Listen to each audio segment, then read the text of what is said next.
Il arrive que la médecine ne puisse plus rien faire pour guérir.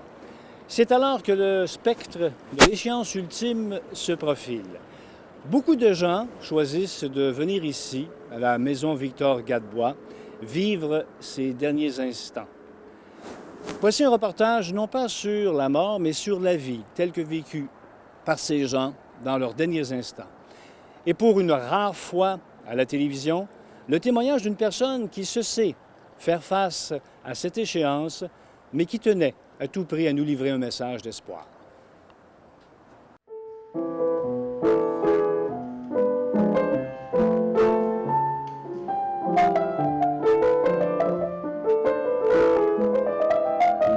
Fondée en 1992, la Maison Victor Gadebois accueille chaque année environ 230 patients. Au sommet d'une colline, au milieu d'un boisé et avec une décoration qui suggère davantage le confort du foyer qu'un établissement de santé, tout respire la vie. À la Maison Victor Gadebois, on s'occupe des personnes que l'on accueille comme patients, mais on s'occupe aussi de leur famille. On entoure la famille. Donc, on va s'occuper d'eux. On a 2 psychologues à la maison. On va avoir du temps pour accorder à la famille.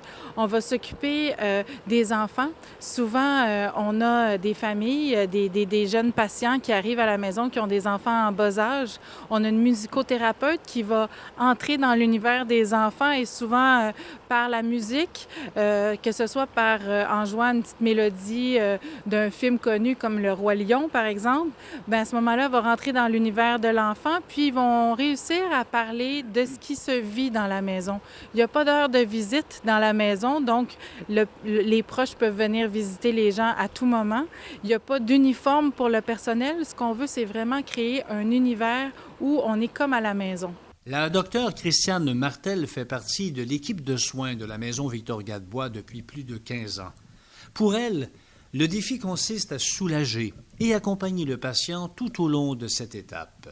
En fait, nous, on les accompagne le mieux qu'on peut pour qu'ils arrivent à la fin de leur vie avec du confort. Parce que le médecin a, c'est certain, la responsabilité de guérir, mais soigner, prendre soin, c'est ce que font les soins palliatifs, c'est de permettre que le corps soit en paix pour pouvoir vivre jusqu'à la fin de sa vie. Parce que si le corps est souffrant, s'il y a de la douleur, des nausées, des problèmes à dormir, si le patient est inconfortable, c'est certain qu'il ne peut pas vivre. Il va juste être en combat pour survivre dans une période où c'est extrêmement important de fermer les boucles, de laisser un héritage, d'accompagner. Parce que les gens qui sont en fin de vie, ils sont très lucides, ils sont très présents et ils sont avec les gens, ils continuent leur vie finalement, mais ils sont conscients qu'ils sont à la conclusion. Au fond, l'objectif est de permettre de vivre pleinement les derniers instants dans un environnement plein de vie. À la Maison Gadebois, ici, on a la chance d'être dans un environnement qui est extraordinaire. Donc, même quelqu'un qui a une petite autonomie, que je dirais qu'il ne peut pas se lever, il ne peut pas marcher, bien, on a toutes les possibilités de le laisser dans son lit et de l'amener voir le coucher du soleil, l'amener à côté de la fontaine. Il y a des gens qui vont décéder à l'extérieur parfois parce que les familles nous disent qu'il a toujours été dehors toute sa vie. Il me semble que comme on a l'impression qu'il est prêt de mourir, on peut sortir son lit?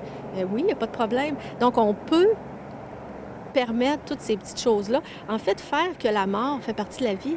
On invite même les patients à formuler des demandes particulières.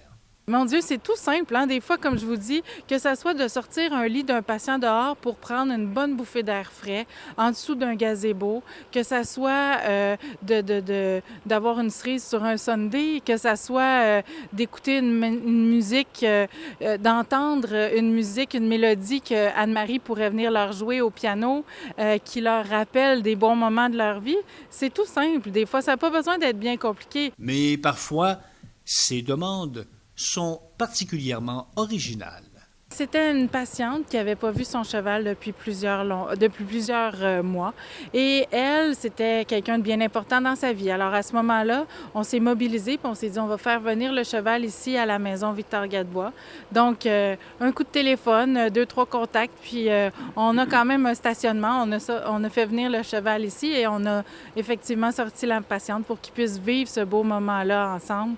Alors, le cheval a reconnu son maître, puis faisait des petits pas, puis même jusqu'à la fin, a fait un petit pas comme un petit salut en voulant dire au revoir, on se reverra peut-être un jour. Des moments comme ceux-là, l'équipe de la maison Victor-Gadebois en vit régulièrement. Comme Jacinthe Cadotte, infirmière qui fait elle aussi partie de l'équipe de soins depuis les tout débuts de la maison. Oui, c'est sûr qu'il y a des moments qui sont précieux. J'ai en tête, ça va peut-être, c'est spécial, mais j'ai en tête une religieuse, tout petite, minuscule, qui était très cachexique, très maigre. Et elle portait toujours, parce qu'elle était frileuse, elle portait toujours un châle sur sa tête. Puis bon, les plus anciennes vont se rappeler peut-être des sœurs volantes, fait qu'on l'appelait notre petite sœur volante. Et vers la fin de sa vie, elle n'était plus capable de lire ses prières. Et dans ce temps-là, je travaillais de soir, je me rappelle, et je lui avais proposé de faire la lecture. Je vous en parle et je suis émue. J'avais proposé de prendre sa place et de lui faire la lecture. Alors, à tous les soirs, lorsque je travaillais, je prenais un moment pour aller avec elle et lui lire des prières. Et je sais qu'elle appréciait beaucoup. Et moi, ça me faisait du bien aussi de pouvoir répondre à ce besoin-là que je sentais qu'elle avait.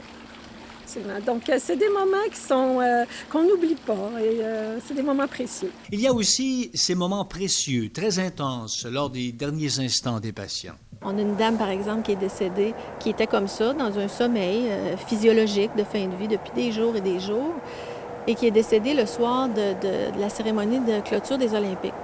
Et là, son fils nous dit « Ah, elle attendait ça. » Ce qu'on ne savait pas, c'est que c'était une dame dans le 80 avancé qui avait fait les Olympiques.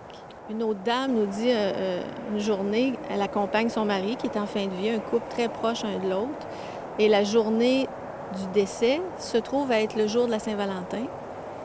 Et il arrive de, je sais pas où, des ballons, un bouquet de ballons de cœur écrit « Je t'aime » qui se met à tourner autour de la fenêtre de la chambre de ce couple-là. Et tout à coup, les ballons s'emprisonnent entre deux branches dans l'arbre. Et le monsieur fait son dernier souffle. Danielle Leduc souffre d'un cancer. Elle connaît l'issue de sa maladie. Loin de broyer du noir, elle vit intensément chaque seconde. Elle a tenu à nous rencontrer. J'étais très contente d'arriver ici. C'est sûr que ça a dépassé même les attentes que je pouvais avoir parce que je me suis très, très vite aperçue que c'était une façon d'être auprès des gens qui était vraiment au-delà de tout ce qu'on peut espérer dans la vie, c'est-à-dire mettre l'être humain au cœur de toute action. C'est sans détour qu'elle nous parle de sa propre mort, esquissant même un sourire par moments. Surtout lorsqu'elle parle des soins, mais aussi de l'attention dont elle est l'objet. Les gens qui viennent ici viennent vivre du bien vivre, leur vie, leur dernier moment ou leur dernier temps de vie. Donc, tout est mis en action justement pour que cette vie-là soit la plus comblée possible, je vous dirais. Et dans mon cas, je veux dire, ça dépasse, j'ai l'impression chaque jour que c'est un cadeau que je reçois. Paradoxalement, je peux dire que je pense que j'ai jamais été aussi bien de ma vie que depuis que je suis ici. Sans doute est cela l'un des plus beaux témoignages de reconnaissance à l'égard de tout le personnel de la maison Victor-Gadebois. Faire vivre la vie au maximum.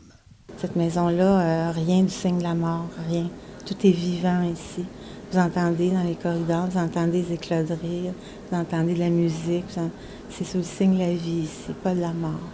Même si l'issue des soins qu'elle prodigue est connue, la docteure Martel reçoit sa part de reconnaissance de ceux qu'elle soigne. On a la chance comme médecin de toucher au cœur des gens parce qu'on est là dans des moments très privilégiés. Et quand tu te retrouves dans ces espaces-là, puis c'est toujours là que sont les moments d'intensité. Quand un patient nous dit ce que je vis là, ce que j'apprends là, ce que je touche avec vous, ça fait partie des plus belles expériences de ma vie, tu sais. Ça nous touche. Ils sont très touchés parce que, à cause de la qualité des soins qu'on offre ici à la Maison Victor-Gadebois.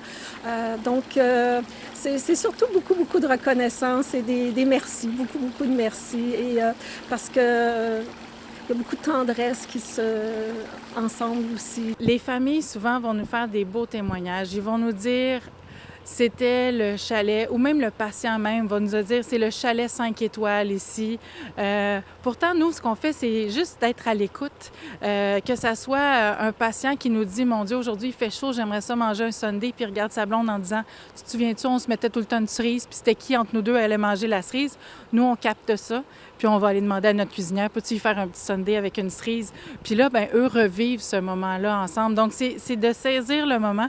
Les familles sont chez eux. C'est sans doute pour cette raison que Danielle Leduc se dit aujourd'hui sereine comme jamais elle ne l'a été auparavant. J'ai jamais été moins anxieuse que depuis que je suis ici, ce qui est extrêmement paradoxal. Alors, c'est ça, j'ai presque pas de problème. Alors qu'avant, on s'énerve toujours dans la vie, hein, des affaires, hein, puis on s'aperçoit que... Mais ici, non, je suis très sereine, finalement. Avez-vous peur? Non.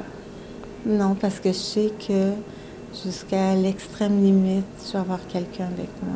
Une certitude qui parvient à apaiser la perspective des derniers instants.